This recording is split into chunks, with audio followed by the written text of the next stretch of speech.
السلام عليكم. في الفيديو ده هنتكلم عن حاجة اسمها تنسيق النصوص أو اللي بنسميها الفورماتينج تكست. إيه هي الفورماتينج تكست؟ بيقولك لو أنت بتتعلم ال HTML فالدرس ده مهم جدا ليك. من خلاله بقى هتعرف إيه هو الشكل الكلام جوه الصفحة، إزاي بنعمل شكل الكلام جوه الصفحة. قبل ما نخش في الفورماتينج تكست وهكذا، عاوزين نعرف الفرق ما بين العناصر العناصر البلوك والعناصر الانلاين. ايه هي العناصر البلوك وايه هي العناصر الانلاين؟ بيقول لك عناصر البلوك دي اللي هي مثلا احنا دي نكتب البي وهلو. تمام، ونيجي ايه نعمل اكتر من واحده جنب تحت بعض، ونيجي نفتح الموقع بتاعنا هنلاقيهم ايه كلهم تحت بعض. تمام. تمام. طب لو جينا عملنا خليناهم جنب بعض، خلينا دول جنب بعض كده، ونيجي نعمل ريلود هنلاقيهم برضو تحت بعض. ليه؟ بيقول لك ان البي او لو بتاعت الباراجراف دي اسمها ايه؟ عنصر بلوك. عنصر يعني ايه؟ بيعمل بلوك للحاجات اللي جنبه، فبيبقى هو بس اللي في السطر، بيبقى هو بس اللي في السطر. عكس عناصر الانلاين. ايه هي بقى عناصر الانلاين؟ بيقول لك عناصر الانلاين دي اللي انا ممكن اجي في البي مثلا، جوه العنصر البي ده، واجي اكتب له عنصر جواه هنسميه مثلا، هناخده بس دلوقتي البولد، وناخد مثلا الكلمة دي بقى ونحطها جواه، وتيجي تعمل لود هتلاقيه اتعامل معاك عادي ومن غير أي عمل معاك عادي من غير ما يأثر على أي حاجة. ما خدش الكلمة دي وخلاها في سطر لوحدها ولا حاجة. فده الفرق ما بين عناصر الانلاين وعناصر البلوك. نيجي بقى نخش بقى في عناصر الانلاين اللي هي بتعمل لنا الفورماتنج تكست. أول حاجة أنا كتبتها لك، نيجي نشيل بس ده كله. أول عنصر معانا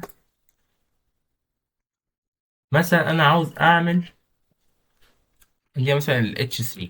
H3 أو الاتشات عامة من H1 ل H6 كلهم عناصر inline.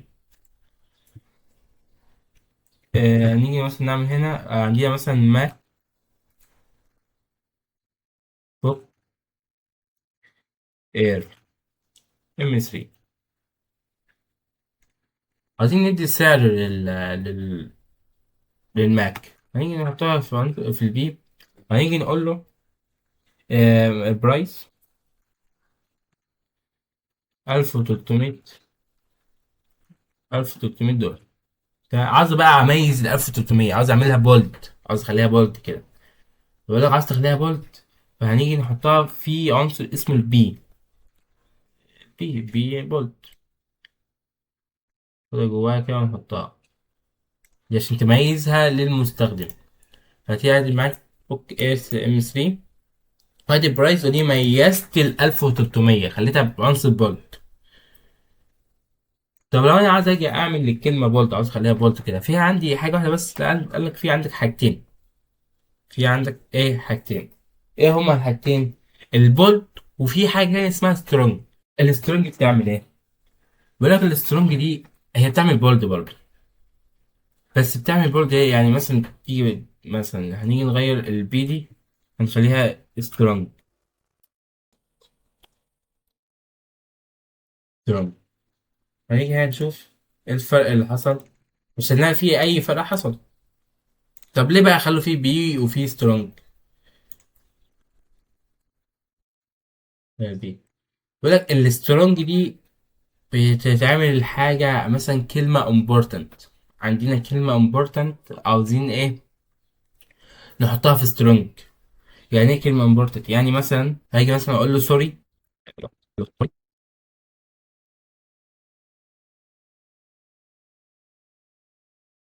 variable. تمام. فبيقول لك الجملة دي بقى دي هتحطها في سترونج، دي تتحط في سترونج. ليه؟ ليه حطينا الجملة دي في سترونج؟ بيقول لك هنحط الجملة دي في سترونج ان دي جملة مهمة، انا عاوز المستخدم ياخد باله منها. انا بدل عشان ما يروحش يدفع مثلا باي بال وهو ما فيش باي بال. تمام. فانا مش عاوز كده، فانا عاوز احطها له، مش احطها له في بولد عاديه، احطها له في بولد بس بطريقه السترونج. يعني بقى يعني ايه؟ يعني السترونج دي بتفهمك ان بتقولك ان الحاجه دي مهمه، ان الجمله دي مهمه. يعني السترونج بتستخدم للجمل المهمه، الامبورتنت تكست. تمام. نيجي بقى كده نخش تاني حاجه، اللي هو عاوز اعمل ايتاك نص، عاوز اخلي النص ده ايتاك، عاوز اعمل له ميل. يعني مثلا عاوز كلمه باي بال، عاوز اخليها ايتاك. نعملها ازاي؟ في عندك الاي، تاخد باي بال وتحطها،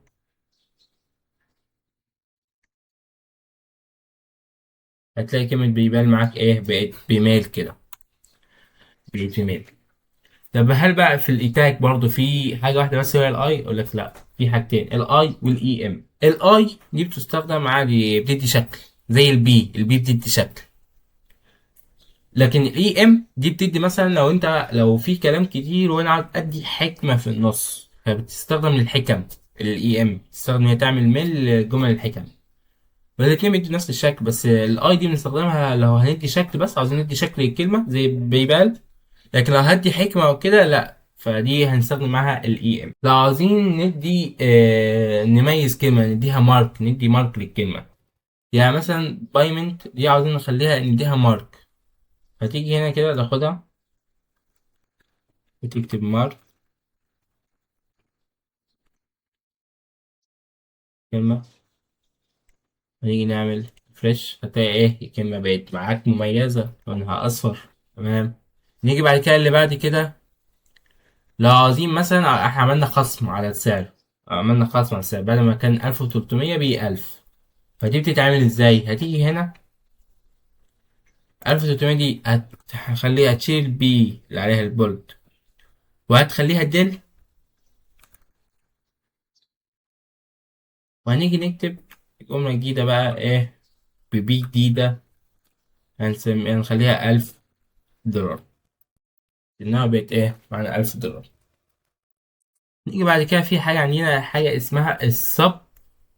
في حاجة عندنا صب وصب، يعني الفرق ما بينهم. في حاجة عندنا مثلا، نقعد نشيل دي كده، في حاجة عندنا اسمها ايه؟ الصب. في بصة تحت، في من تحت، هتيجي هنا تيجي اعمل لك ايه؟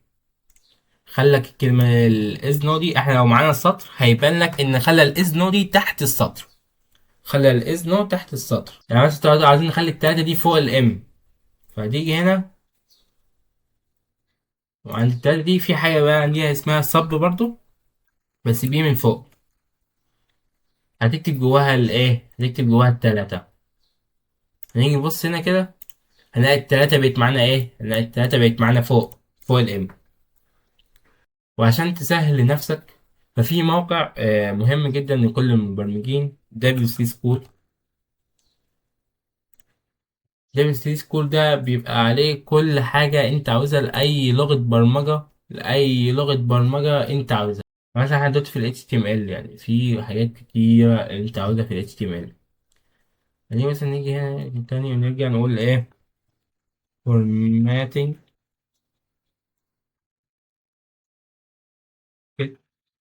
in HTML. هيطلع معاك أول موقع ال WC School، هتخش هتلاقي فيه الحاجات اللي احنا كنا ايه لسه واخدينها دلوقتي. بيقول لك البي دي بتعمل بولد عادي، اما السترونج بتعمل بولد برضه، بس هو كاتبها لك هنا ايه؟ important text، النصوص المهمة. فيها حاجة عندنا برضه اسمها سمول. سمول دي يعني بتصغر لك الكلمة، يعني عاوز اخلي كلمة بوك دي صغيرة، هتيجي هنا هتاخدها وتكتب السمول،